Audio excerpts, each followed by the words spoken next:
Shalom, shalom to the elect of the nation of Israel.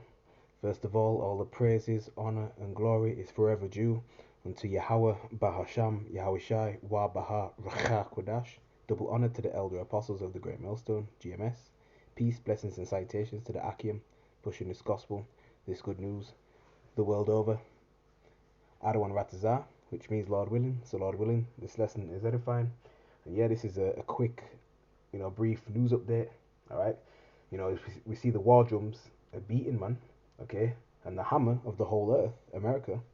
All right, will soon receive a beating of its own. So this is from PBS. This article, PBS News. All right, very recent, dated 15th of April this year, 2024. Today. All right, the hopeful year of Jacob's trouble. And the headline says Biden to host Iraq's prime minister amid soaring tensions in Middle East, so-called Middle East. All right. President Joe Biden is set to host Iraq's leader this week for talks that come as tensions across the Middle East have soared over the war in Gaza and Persia's unprecedented weekend attack on the statehood of Israel in retaliation for an Israeli military strike against a Persian facility in Syria. The sharp rise in security fears has raised further questions about the viability of the two-decade American military presence in Iraq, through which portions of Persia's Saturday drone and missile attack on the statehood of the JJs flew or were launched from a US Patriot battery in Erbil, Iraq, knocked down at least one Persian ballistic missile, according to Babylonian officials. In addition, Persian proxies have initiated attacks against US interests throughout the region from inside Iraq, making Monday's meeting between Biden and Iraqi Prime Minister Mohammed Shia al-Sudani all the more critical. The talks will include a discussion of regional stability and future US troop deployments, but will also focus on economic, trade, and energy issues that have become a major priority for Iraq's government, according to US officials. And there's a lot more in the article. So basically, we're gonna get things, things are gonna escalate from here on out. All right, that's what I'm trying to say. All right, and it's gonna continue to escalate. All right, because at the end of the day, this is Bible prophecy unfolding. All right, it's all unfolding, and yeah. You see, you JJs are gonna bring or gonna cause America to come into World War III. You see, and there's no getting out of it. There's no escaping. All right. So let's get the book of Jeremiah, chapter 49. And we could start at verse 16. It says, "Thy terribleness has deceived you, and the pride of your heart, O you that dwell in the cleft of the rock, that holds the height of the hill. Though you shouldest make your nest as high as the eagle, I will bring you down from thence, saith the Lord." That's right, man. Okay. America's going to be brought down. Esau's power structure, all right, is going to be brought to naught, all right, once and for all. Okay. And you know that these Edomites are so proud, man. Okay. Verse 17. "Also Edom shall be a desolation, every one that goes by it shall be astonished, and shall hiss at all the plagues thereof." And the plagues going into the destruction. All right. 18. "As in the overthrow of Sodom and Gomorrah and the neighboring cities thereof, saith the Lord, no man shall abide there, neither shall a son of man dwell in it."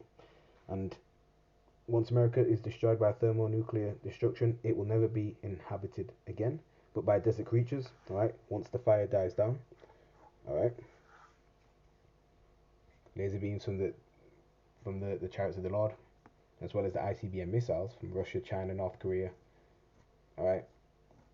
Persia, and America's own allies. That's what's going to cause America to turn into a lake of fire, man. All right. And of course, Sodom and Gomorrah, was destroyed, but it's not burning today, is it? All right. So America's not going to be burning forever. All right. Well, the fire will die down, right, after a very long time, and of course, desert creatures are going to dwell there. All right. Verse 19, behold, he shall come up like a lion from the swelling of Jordan against the habitation of the strong, but I will suddenly make him run away from her. And who is a chosen man that I may appoint over her?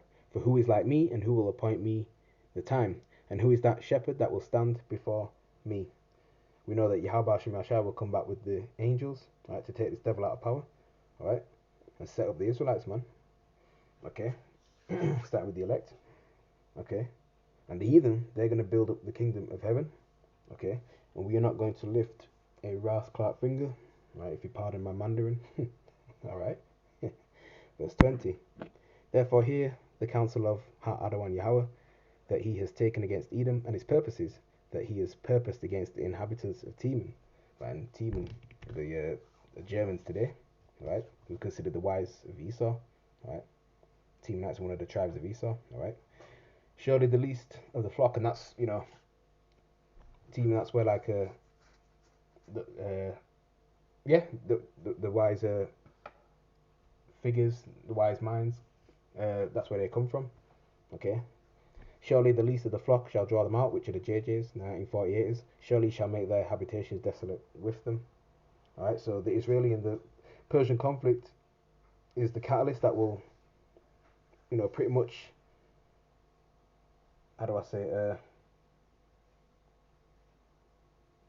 that's going to cause the tension to escalate further in the so-called Middle East, which really is Western Asia.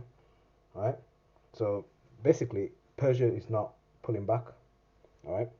Verse 21, the earth is moved at the noise of their fall, at the cry of the noise thereof was heard in the Red Sea. Alright.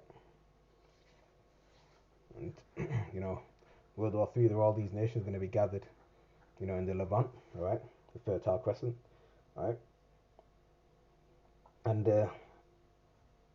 when America falls, man, it's going to be absolutely televised everywhere. Satellites and news forecasters, you know, will report what happened on this side, right? Of course, nobody will be on, you know, the soil of America, you know, because America will be on fire, all right? But it's definitely going to be televised, all right, all around the world. Verse 22, behold, he shall come up and fly as the eagle and spread his wings over Bosra, all right, modern day Bosra is America, all right, that was a chief city in Edom, all right? And at that day shall the heart of the mighty men, meaning the mind of the mighty men of Edom, be as the heart of woman in her pangs. That's right, man. And that also reminds me, look how much queers are in the American military. So they don't have the moral, man, to go to war. But either way, they're going to war anyway. You know, so that's what's going to happen. Right, so we indeed are close, because if that's close, the MOTB is very close to being globally, you know, instituted, you know, compulsory, you know, it's going to be made mandated, all right, around the world. We see the things going cashless, all right. Over here in the UK, they're looking to have driverless buses soon, all right. More and more smart cities being set up and things like that. Look at this. The two countries have a, where is it? The two countries have a delicate relationship due in part to Persia's considerable sway in Iraq, where a coalition of Iran-backed groups brought al-Sudani to power in October 2022. Right. Go further down. The al-Sudani government recently renewed Iraq's contract to purchase natural gas from Iran for another 5 years, which could lead to American displeasure. You see? And we know countries are moving away from the American dollar. Okay? The dollar is being devalued, constantly devalued. Alright? The Iraqi Prime Minister will return to Iraq and meet the Turkish President following his trip to Washington, which could finally lead to a solution to a long-running dispute over exports of oil from Kurdish areas of Iraq to Turkey. Washington has sought to get the flow of oil to resume. So, that's where we're at.